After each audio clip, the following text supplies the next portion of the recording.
서울 강서구 화곡동 전통시장. 새벽 5시가 되면 가장 먼저 불이 켜지는 곳이 있습니다. 바로 은잔의 반찬가게죠. 70세의 고은자는 오늘도 어김없이 시장 좌판 앞에 앉아 김치를 담그고 있었습니다. 35년간 이 자리를 지켜온 그녀의 손놀림은 기계처럼 정확했어요. 배추 한 포기를 들어 올리고 소금물에 적시고 양념을 바르는 그 모든 동작이 하나의 리듬처럼 흘러갔습니다. 은자 씨, 오늘도 일찍 나왔네요. 옆 가게 생선가게 주인 박 사장이 지나가며 인사를 건넸습니다. 그래야죠. 손님들이 기다리는데요. 은자는 환하게 웃으며 대답했습니다. 그녀의 얼굴에는 주름이 가득했지만 그 미소만큼은 여전히 젊었어요. 사실 은자에게 이 시장은 단순한 일터 이상의 의미였습니다. 남편이 세상을 떠난 뒤 15년 혼자서 아들을 키우고 대학까지 보낸 곳이었으니까요. 그리고 무엇보다 며느리 박다연을 만나 처음으로 딸이라는 존재를 경험하게 해준 곳이기도 했죠. 박다연. 42세의 그녀는 은자에게 있어서 특별한 사람이었습니다. 아들 신기준이 12년 전 다연을 데려왔을 때 은자는 한눈에 반했어요. 똑똑하고 당찬 며느리였습니다. 대학원까지 나온 수재였고 시간 강사로 일하며 자신의 꿈을 키워나가는 여성이었죠. 은자는 그런 며느리가 자랑스러웠습니다.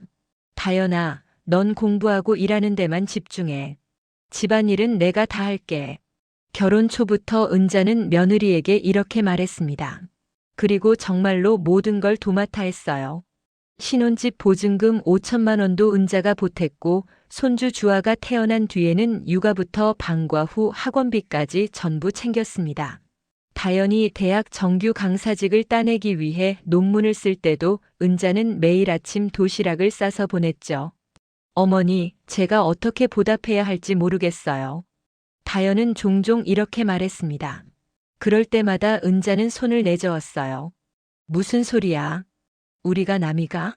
넌 내 딸이나 마찬가지인데. 하지만 세상 일이란 게 참 묘합니다. 사람의 마음이란 것도 시간이 지나면 변하는 법이죠. 어느 순간부터 다연의 태도가 조금씩 달라지기 시작했어요. 처음에는 아주 미묘한 변화였습니다. 은자가 시장에서 돌아와 옷에서 나는 냄새를 말할 때였죠. 어머니, 혹시 옷 좀 갈아입고 집에 들어오실 수 없으세요? 김치 냄새가 좀. 다연의 목소리에는 미세한 불편함이 묻어났습니다. 은자는 그때 처음으로 가슴 한구석이 철렁했어요. 하지만 곧 웃음으로 넘겼습니다. 아이고 그래. 내가 미처 생각을 못했네. 다음부턴 조심할게. 그 뒤로도 비슷한 일들이 반복됐습니다. 은자가 손주에게 멸치볶음을 해주려고 하면 다연은 슬쩍 말렸죠. 어머니, 주아는 요즘 서양식 식단으로 먹이고 있어서요. 건강식이랍니다. 은자가 시장에서 산 새 옷을 입고 나타나면 다연의 눈빛이 묘하게 변했습니다. 어머니 스타일이시네요.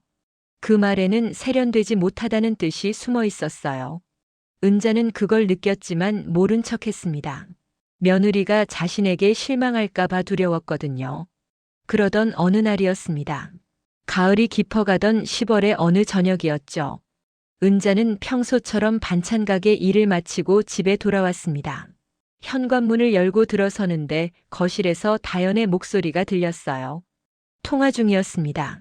언니, 솔직히 말하면 나도 힘들어.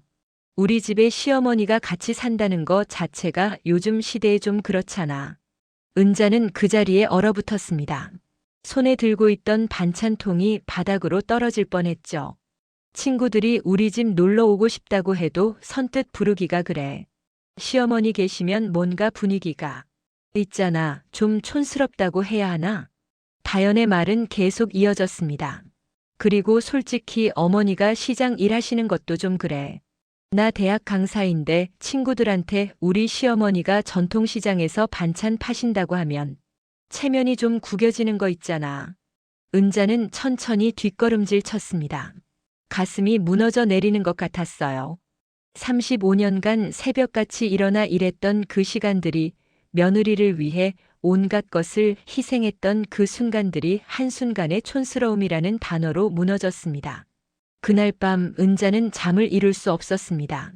천장을 바라보며 수없이 생각했죠. 내가 뭘 잘못한 걸까? 하지만 답은 나오지 않았어요.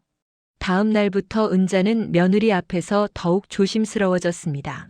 옷에서 냄새가 날까봐 집에 들어오기 전 목욕탕에 들러 샤워를 하고 왔고, 며느리 친구들이 오는 날에는 일부러 시장 일을 늦게까지 하며 집을 비웠죠. 그렇게 몇 주가 지났습니다.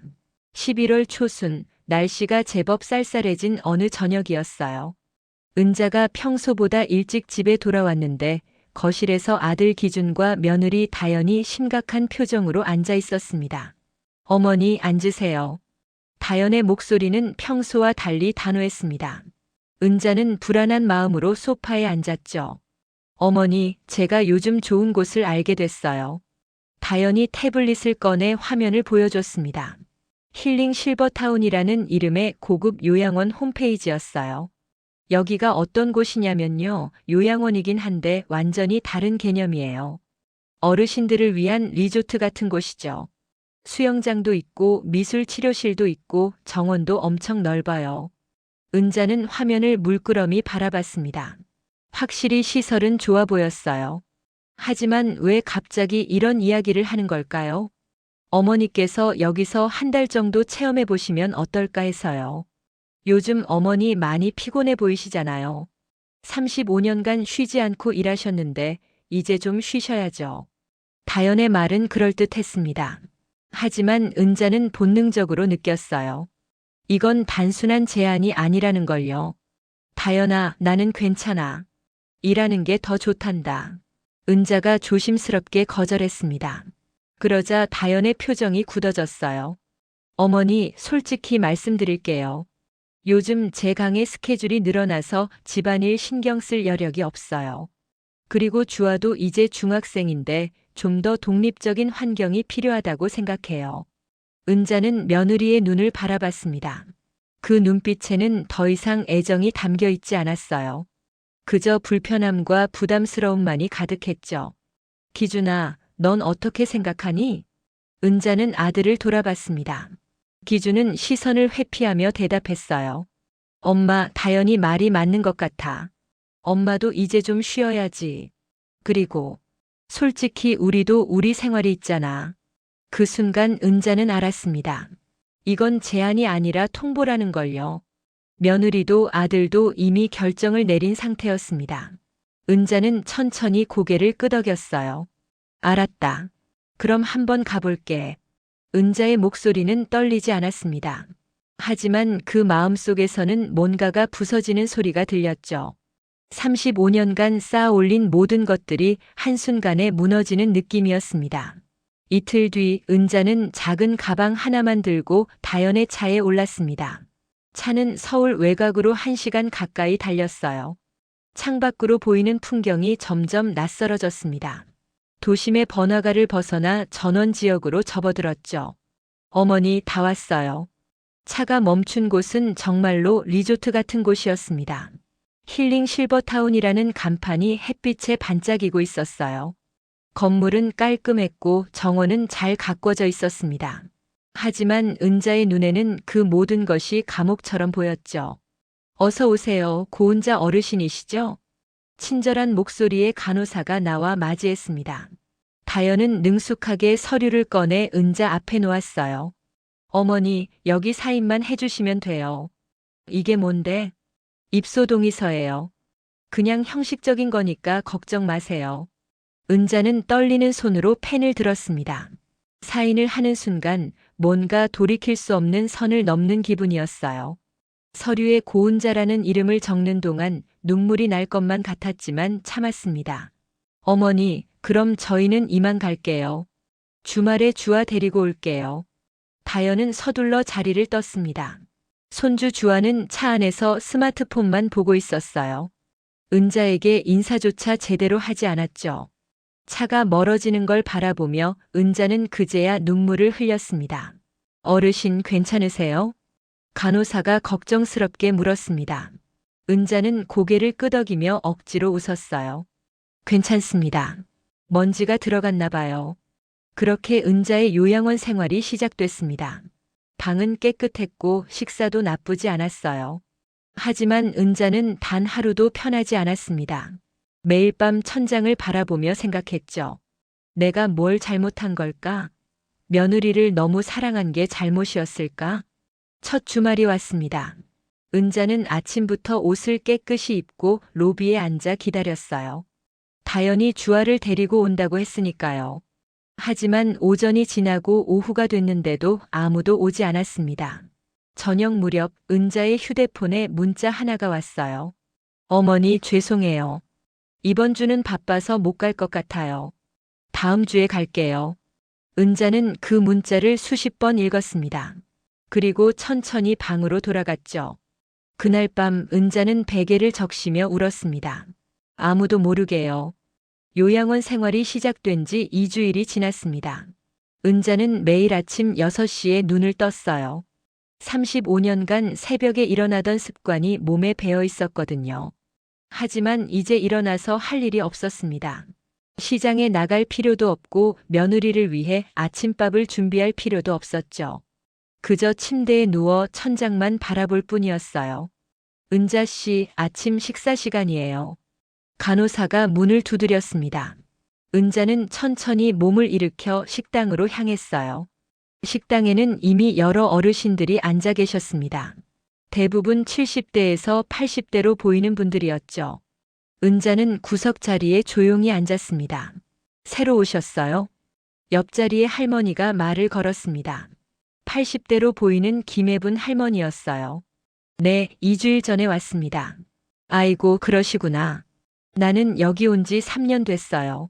처음엔 나도 적응이 안 됐는데 이제는 그냥저냥 살아요. 김혜분의 목소리에는 체념이 묻어났습니다. 은자는 조심스럽게 물었어요. 가족분들은 자주 오시나요? 김혜분은 씁쓸하게 웃었습니다. 처음 한 달은 매주 왔죠. 그 다음엔 한 달에 한 번, 그 다음엔 몇 달에 한 번. 이제는 명절에나 얼굴 보면 다행이에요. 여기 계신 분들 대부분이 비슷해요. 은자의 가슴이 철렁했습니다. 혹시 자신도 그렇게 될까요? 다연이 약속한 다음 주는 이미 지나갔고 그 다음 주도 지나갔어요. 문자는 계속 왔지만 내용은 비슷했습니다. 어머니, 주아가 시험 기간이라 정신없어요. 조금만 기다려주세요. 어머니, 제가 중요한 강의 준비 중이라 시간이 안 나네요. 어머니, 기준이가 출장 가서 차가 없어요. 다음에 갈게요. 매번 그럴듯한 핑계들이었습니다. 하지만 은자는 알았어요. 이건 핑계가 아니라 회피라는 걸요. 며느리는, 아들은, 그리고 손주까지도 은자를 잊어가고 있었습니다. 어느 날 저녁 은자는 우연히 며느리의 소셜미디어를 보게 됐습니다. 스마트폰 사용법을 간호사에게 배워서 겨우 접속했어요. 다연의 계정에는 사진들이 가득했습니다. 주아와 놀이공원에 간 사진, 기준과 근사한 레스토랑에서 찍은 사진, 친구들과 모임을 가진 사진들이요. 우리 가족 나들이. 오랜만에 힐링하는 주말이네요. 사진 아래 달린 글귀였습니다. 은자는 사진 속 세 사람의 밝은 표정을 바라봤어요. 그들은 행복해 보였습니다. 아니, 은자가 없어서 더 행복해 보였죠. 사진을 찍은 날짜를 확인하니 지난 토요일이었어요. 다연이 주아 시험 기간이라 바쁘다고 문자를 보낸 바로 그날이었습니다. 은자는 천천히 휴대폰을 내려놓았습니다. 더 이상 볼 수가 없었어요. 가슴이 찢어지는 것 같았죠. 그날 밤 은자는 또 한 번 베개를 적시며 울었습니다. 하지만 이번엔 소리내어 울지 않았어요.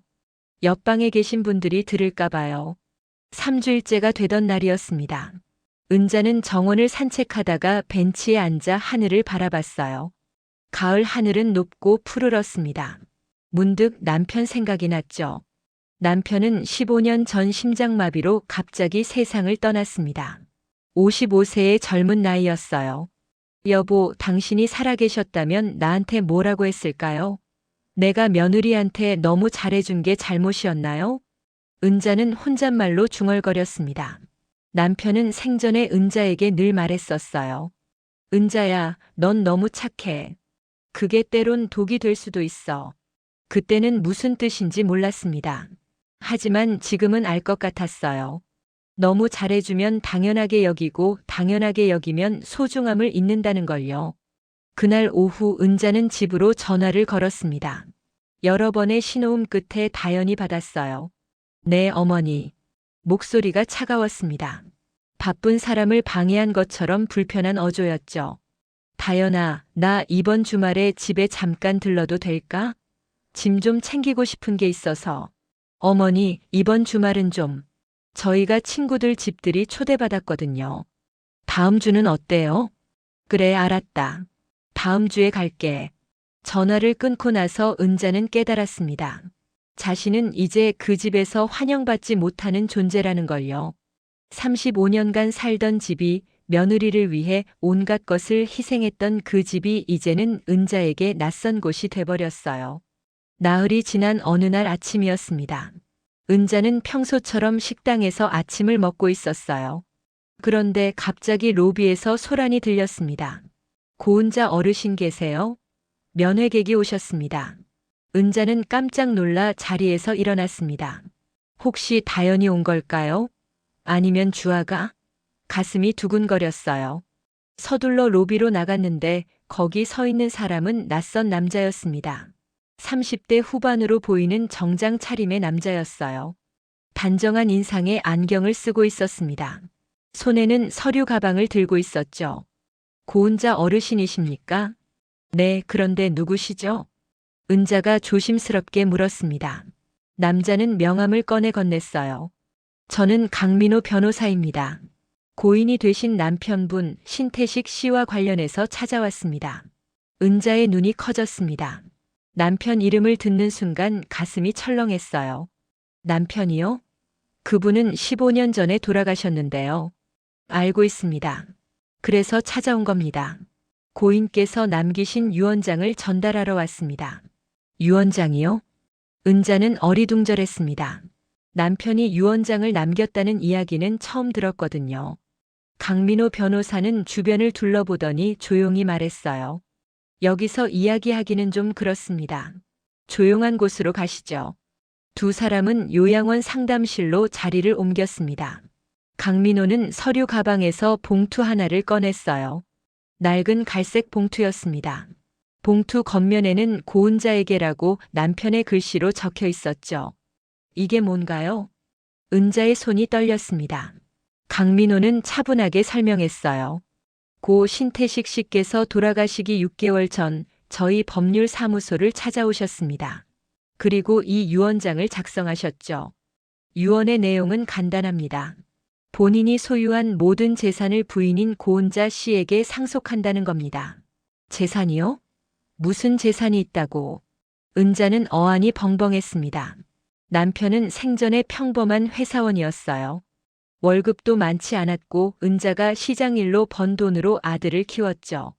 남편이 무슨 재산을 남길 수 있었을까요?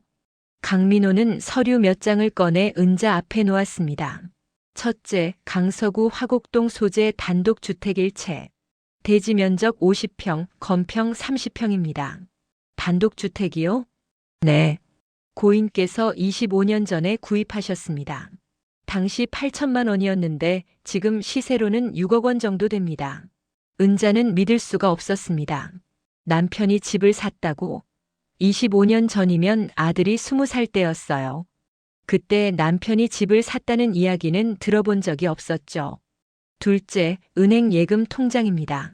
30년간 매달 70만 원씩 꾸준히 넣으셨더군요.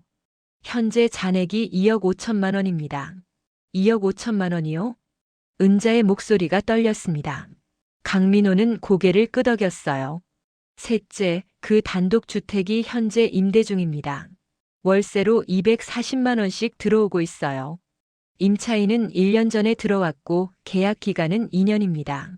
은자는 말문이 막혔습니다. 도대체 이게 무슨 일인가요? 남편이 집도 사고 돈도 모으고 임대까지 하고 있었다니. 왜 자신한테는 아무 말도 하지 않았던 걸까요? 어르신, 유언장을 직접 읽어보시겠습니까? 강민호가 봉투를 은자에게 건넸습니다. 은자는 떨리는 손으로 봉투를 열었어요. 안에는 남편의 친필로 쓴 편지가 들어 있었습니다. 사랑하는 내 아내 은자에게. 이 편지를 읽고 있다면 나는 이미 세상에 없겠지. 미안하다, 은자야. 내가 살아생전에 이 이야기를 하지 못해서 말이야. 나는 내가 평생 고생만 하는 게 너무 안타까웠어. 새벽같이 일어나 시장에 나가고 밤늦게 돌아와서도 집안일 하는 내 모습을 보면서 얼마나 가슴이 아팠는지 몰라. 그래서 나는 몰래 돈을 모았어. 월급의 절반을 30년간 모았지. 그리고 25년 전 화곡동에 작은 집을 하나 샀어. 내 이름으로 사고 싶었는데 그러면 내가 눈치챌까봐 내 이름으로 샀지. 하지만 이건 언제나 내 집이었어, 은자야. 나는 내가 언젠가 이 돈으로 편히 살기를 바랐어. 아이들 눈치 보지 말고 누구한테도 휘둘리지 말고 내가 진짜 하고 싶은 걸 하면서 살기를 바랐어. 혹시라도 아이들이 너를 힘들게 하거든 이 돈으로 나와라. 혼자서도 충분히 살 수 있을 만큼 모아뒀으니까. 너는 누구의 눈치도 볼 필요 없어. 이제는 내 인생을 살아, 은자야. 항상 고맙고 사랑해. 남편 태식이가. 편지를 읽는 동안 은자의 눈에서 눈물이 줄줄 흘러내렸습니다. 손이 떨려서 편지를 제대로 잡을 수가 없었어요. 남편은 알고 있었던 겁니다. 은자가 평생 자신을 희생하며 살아왔다는 걸요. 그래서 몰래 이런 준비를 해뒀던 거예요. 어르신 괜찮으세요? 강민호가 걱정스럽게 물었습니다. 은자는 고개를 끄덕이며 눈물을 닦았어요. 고맙습니다, 변호사님. 정말 고맙습니다. 제가 할 일을 했을 뿐입니다. 그리고 어르신, 이제부터가 중요합니다. 이 재산은 모두 어르신 단독 명의예요. 아드님이나 며느님과는 전혀 상관없는 재산입니다. 그러니 어떻게 쓰실지는 전적으로 어르신 판단입니다. 은자는 천천히 고개를 끄덕였습니다. 그리고 문득 며느리의 얼굴이 떠올랐어요. 자신을 촌스럽다고 했던 며느리, 요양원에 보내고는 한 번도 찾아오지 않던 며느리가요. 변호사님, 그 집을 보러 갈 수 있을까요? 물론입니다. 제가 모시고 가겠습니다. 이틀 뒤 은자는 강민호 변호사의 차를 타고 화곡동으로 향했습니다. 요양원에는 가족 면회로 외출한다고만 알렸어요. 차가 멈춘 곳은 조용한 주택가였습니다. 낡았지만 단정한 2층짜리 단독주택이 서 있었어요. 여기입니다. 강민호가 대문을 열었습니다. 작은 정원이 있었고 구석에는 감나무 한 그루가 서 있었어요. 이제 막 단풍이 들기 시작한 감나무였죠. 집은 깨끗했습니다. 임차인이 깔끔하게 쓰고 있는 게 느껴졌어요. 임차인 분께는 제가 미리 양해를 구했습니다. 잠깐 둘러보시죠. 1층에는 거실과 부엌, 2층에는 방 3개가 있었습니다. 크지는 않지만 혼자 살기엔 충분한 크기였어요. 창문으로 햇빛이 환하게 들어왔고 정원의 감나무가 바람에 흔들리고 있었죠. 은자는 2층 창가에 서서 밖을 바라봤습니다. 문득 남편의 목소리가 들리는 것 같았어요. 은자야, 여기서 내가 하고 싶은 거 다 하면서 살아. 그 순간 은자는 결심했습니다. 이제 자신의 인생을 살기로요. 아들 눈치도 며느리 눈치도 보지 않고요. 변호사님, 임차인분께 계약 만료 후에는 재계약하지 않을 거라고 전해주세요. 제가 직접 이 집에서 살 겁니다. 강민호는 미소를 지으며 고개를 끄덕였습니다. 좋은 결정이십니다, 어르신. 요양원으로 돌아오는 차 안에서 은자는 휴대폰을 꺼냈습니다.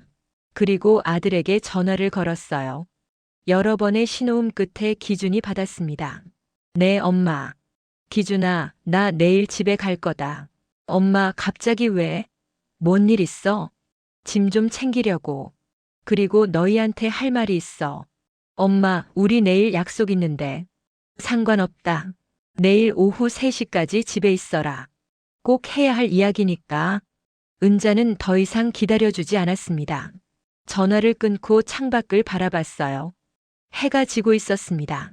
하지만 은자에게는 새로운 아침이 밝아오고 있었죠. 다음 날 오후 2시 은자는 강민호 변호사의 차를 타고 아들 집 앞에 도착했습니다. 40평짜리 아파트였어요. 이 집 보증금의 절반인 2억 원을 은자가 보탰던 집이었죠. 현관문 앞에 서자 가슴이 두근거렸습니다. 긴장되는 건지 아니면 분노가 치밀어 오르는 건지 알 수 없었어요. 초인종을 누르자 며느리 다연이 문을 열었습니다. 그녀의 얼굴에는 놀람과 당혹감이 동시에 떠올랐어요. 어머니, 갑자기 오시면 어떡해요? 미리 말씀하시지. 들어가도 되겠니?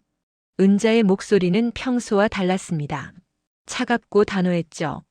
다연은 어색하게 문을 열어줬어요. 거실에는 아들 기준이 소파에 앉아 있었습니다. 은자가 들어오자 그는 불편한 표정으로 일어났어요. 엄마, 무슨 일이야? 갑자기 오겠다고 해서. 앉아라. 할 말이 있다. 은자는 소파에 앉았습니다. 아들과 며느리도 맞은편에 앉았어요. 분위기가 이상하게 무거웠죠.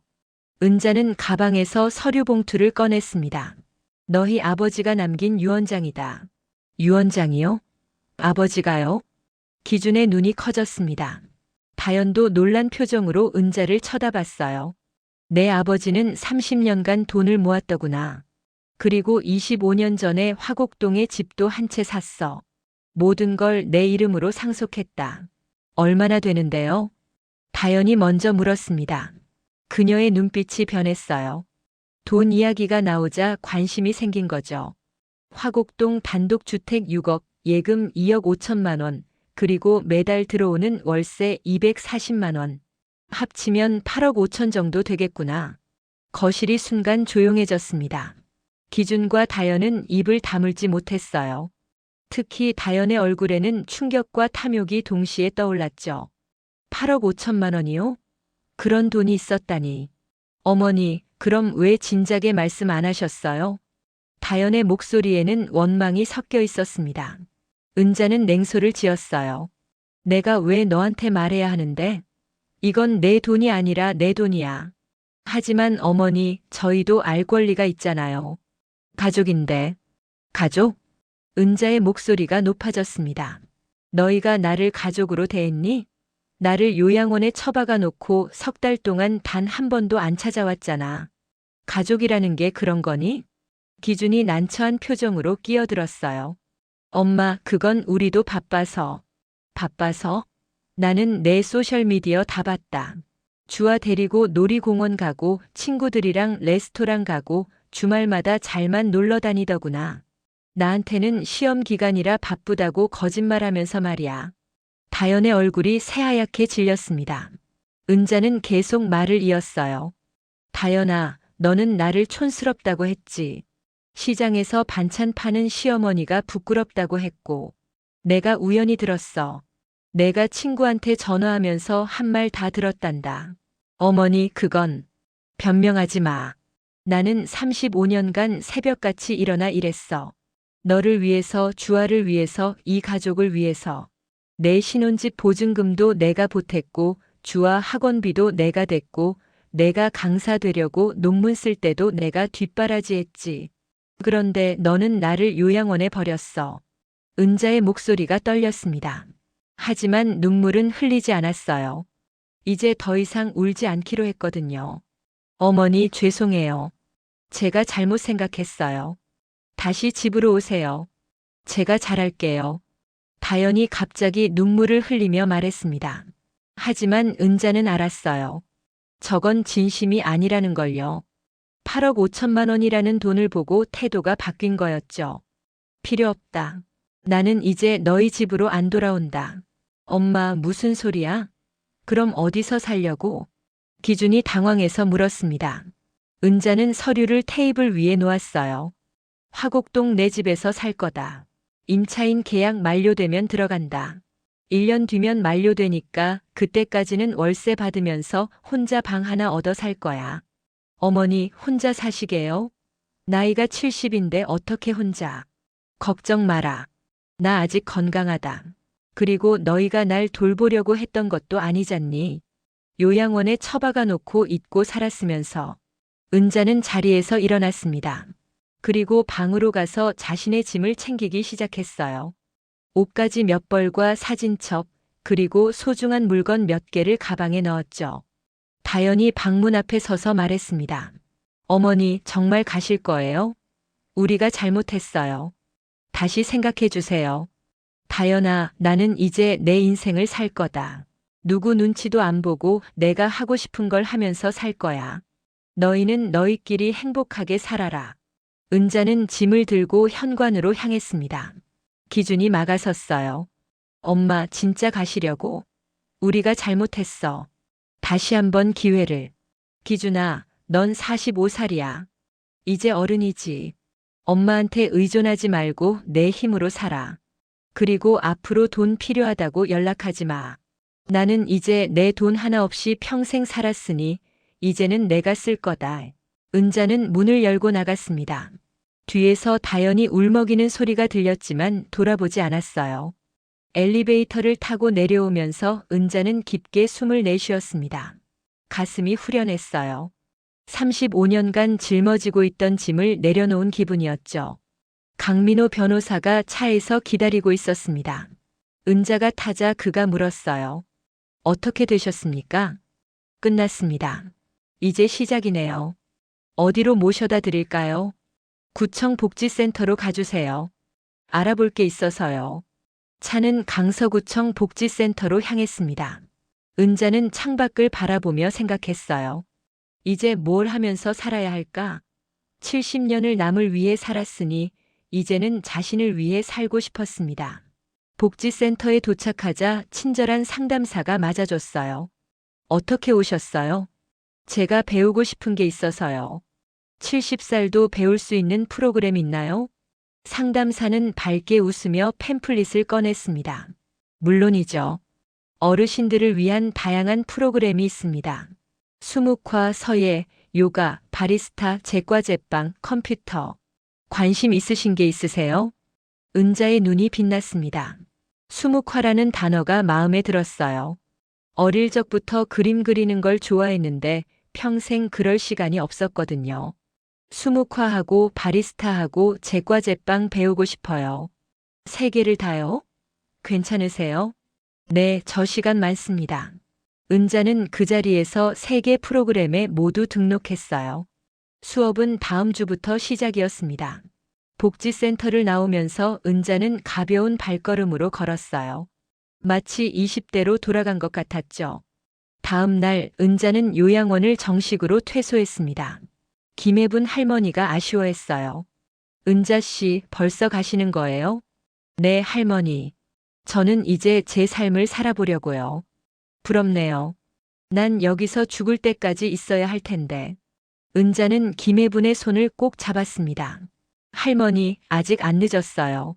할머니도 나오세요. 난 갈 곳이 없어요. 그럼 만들면 되죠. 은자는 웃으며 요양원을 떠났습니다.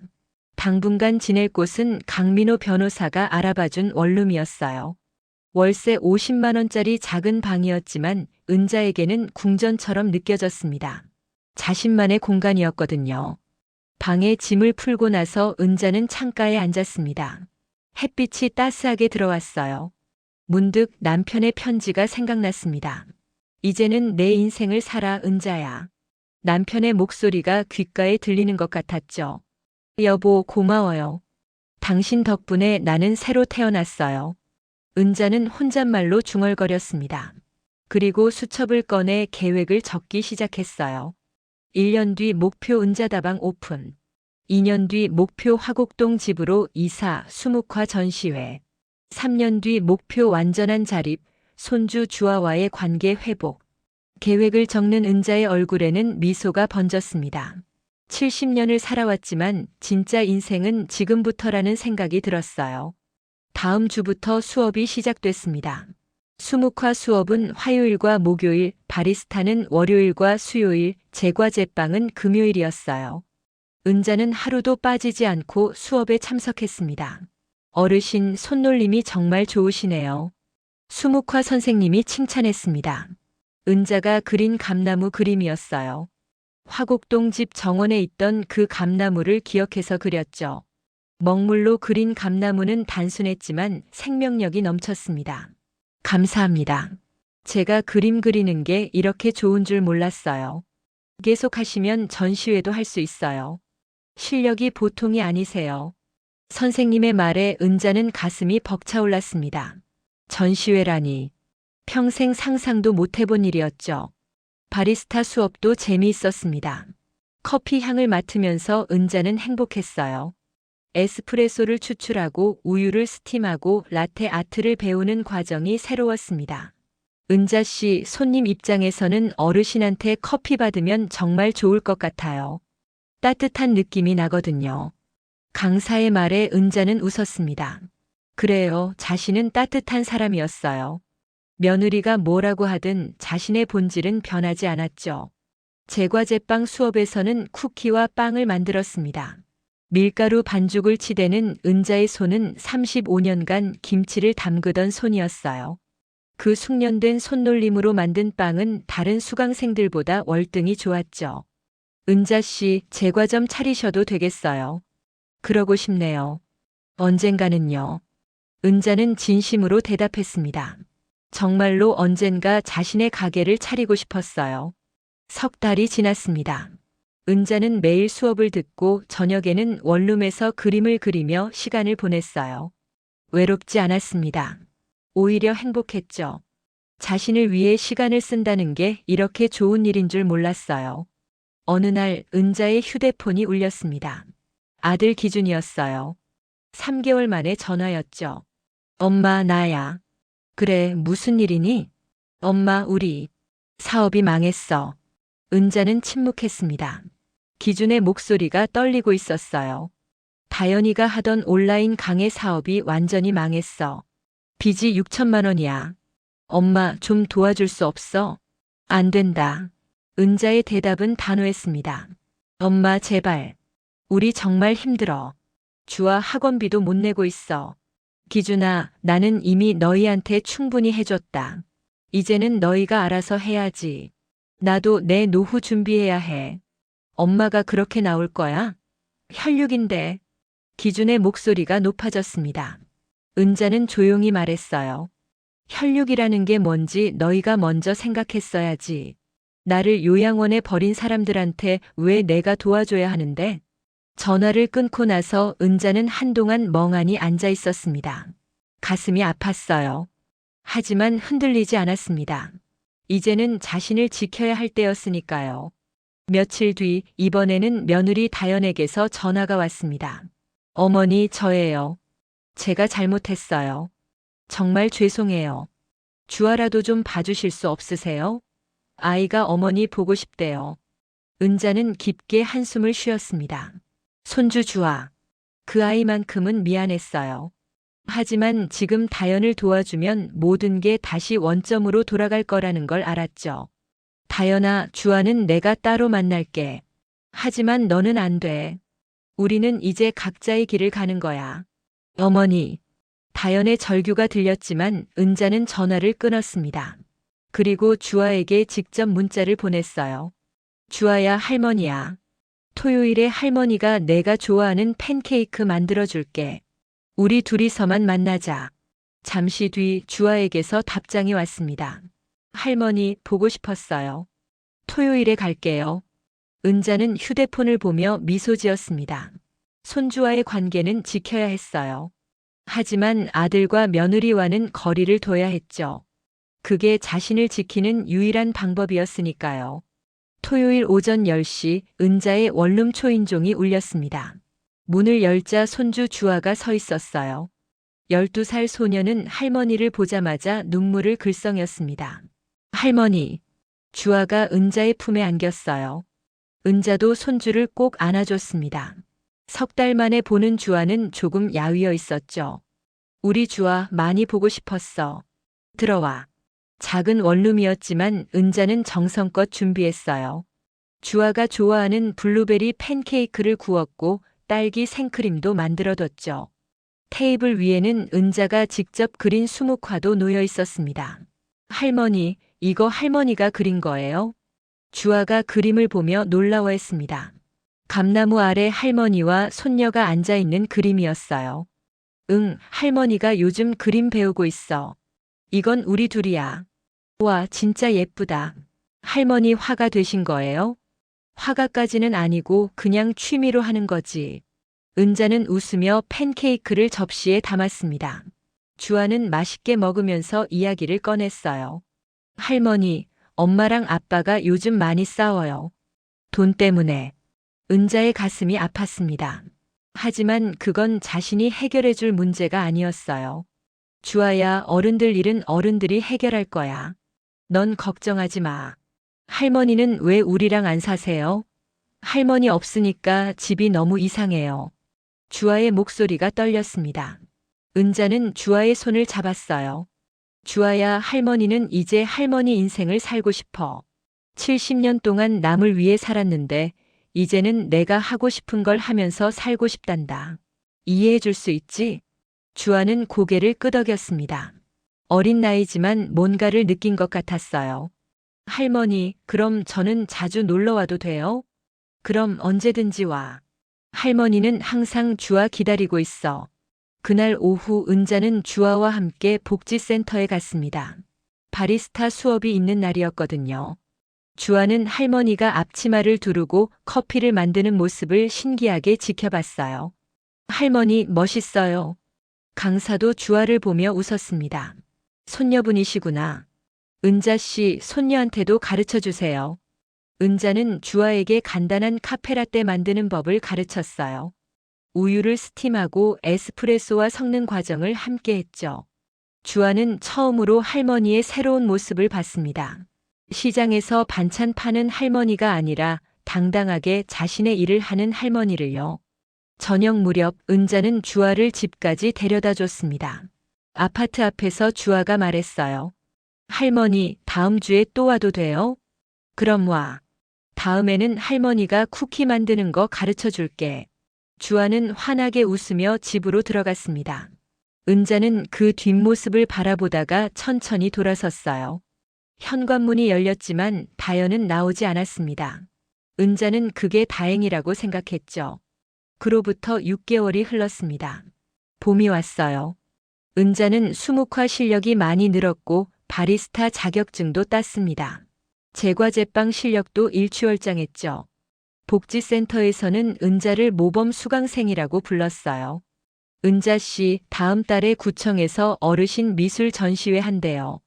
참가해 보실래요? 수묵화 선생님이 제안했습니다. 은자는 망설였어요. 제가 전시회를요? 제 실력으로 되겠어요? 물론이죠. 은자 씨 작품들 정말 좋아요. 특히 그 감나무 연작은 꼭 보여줘야 해요.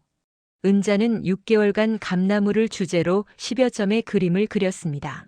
봄의 감나무, 여름의 감나무, 가을의 감나무, 겨울의 감나무. 그리고 감나무 아래서 행복한 시간을 보내는 사람들의 모습도 담았죠. 알겠습니다. 참가할게요. 전시회 준비를 하면서 은자는 더욱 바빠졌습니다. 하지만 행복했어요. 70년 인생에서 가장 행복한 시간이었죠. 그러던 어느 날 화곡동 집 임차인에게서 연락이 왔습니다. 어르신, 저희가 사정이 생겨서 6개월 일찍 나가야 할 것 같아요. 괜찮으실까요? 은자는 깜짝 놀랐습니다. 계획보다 6개월이나 앞당겨진 거였어요. 하지만 나쁘지 않았습니다. 네, 괜찮아요. 언제 나가실 건가요? 다음 달 말이요. 알겠습니다. 전화를 끊고 나서 은자는 강민호 변호사에게 연락했습니다. 변호사님, 화곡동 집에 들어가게 됐어요. 생각보다 빨리요. 축하드립니다, 어르신. 그럼 인테리어 준비하셔야겠네요. 네, 1층을 카페로 만들고 싶어요. 도와주실 수 있으세요? 물론입니다. 제가 좋은 업체 소개해 드릴게요. 은자는 그날부터 카페 준비에 들어갔습니다. 6개월간 모은 돈이 800만 원 있었어요. 월세 받은 돈과 복지센터에서 아르바이트로 번 돈이었죠. 여기에 예금에서 5천만 원을 더 꺼내 카페 인테리어 비용으로 썼습니다. 어머니, 정말 카페 하시는 거예요? 인테리어 업체 사장이 물었습니다. 70세에 카페를 한다는 게 신기했나 봐요. 네, 제가 바리스타 자격증도 있고 제과제빵도 할 줄 알아요. 왜 안 되겠어요? 아니에요, 멋지십니다. 요즘 시니어 창업 많이 하시는데 어르신은 제대로 준비하신 것 같아요. 한 달간의 공사 끝에 카페가 완성됐습니다. 이름은 은자다방이었어요. 레트로 감성과 현대적 감각이 어우러진 아늑한 공간이었죠. 벽에는 은자가 그린 감나무 수묵화들이 걸려 있었고 작은 베이커리 코너도 마련됐습니다. 와, 할머니, 여기 완전 예쁘다. 주아가 카페를 보고 감탄했습니다. 은자는 매주 토요일마다 주아를 만나고 있었어요. 이제 주아는 은자의 가장 큰 응원군이 됐죠. 주아야, 할머니 카페 어때? 대박일 것 같아요. 친구들한테 자랑하고 싶어요. 은자는 손주를 꼭 안아줬습니다. 이 아이만큼은 끝까지 지켜주고 싶었어요. 은자다방이 오픈한 날은 5월 첫째 주 토요일이었습니다. 복지센터 친구들이 모두 찾아왔어요. 수묵화 선생님도 바리스타 강사도 제과제빵 선생님도 왔죠. 은자 씨 정말 대단하세요. 70의 새로운 시작이라니 멋져요. 축하 인사가 이어졌습니다. 은자는 직접 만든 쿠키와 커피를 손님들에게 대접했어요. 손님들의 반응은 뜨거웠습니다. 이 커피 정말 맛있는데요? 쿠키도 진짜 맛있어요. 여기 자주 와야겠어요. 첫날 매출은 35만 원이었습니다. 예상보다 훨씬 좋았어요. 은자는 그날 밤 정산을 하면서 눈물을 흘렸습니다. 기쁨의 눈물이었죠. 카페는 입소문을 타기 시작했습니다. 70세 할머니가 직접 운영하는 카페라는 소문이 퍼졌어요. 지역 신문에도 소개됐고 동네 방송에도 나갔습니다. 고은자 사장님 70세에 카페를 시작하셨다고요? 리포터가 인터뷰했습니다. 은자는 당당하게 대답했어요. 네, 저는 70이 되어서야 비로소 제 이름으로 인생을 살기 시작했습니다. 늦었다고 생각할 때가 가장 빠른 때라잖아요. 대단하십니다. 어떻게 이런 용기를 내셨어요? 남편이 남겨준 선물 덕분이에요. 그리고 이제는 저를 위해 살고 싶다는 절실함 때문이죠. 방송이 나간 뒤 카페에는 손님이 더 많아졌습니다.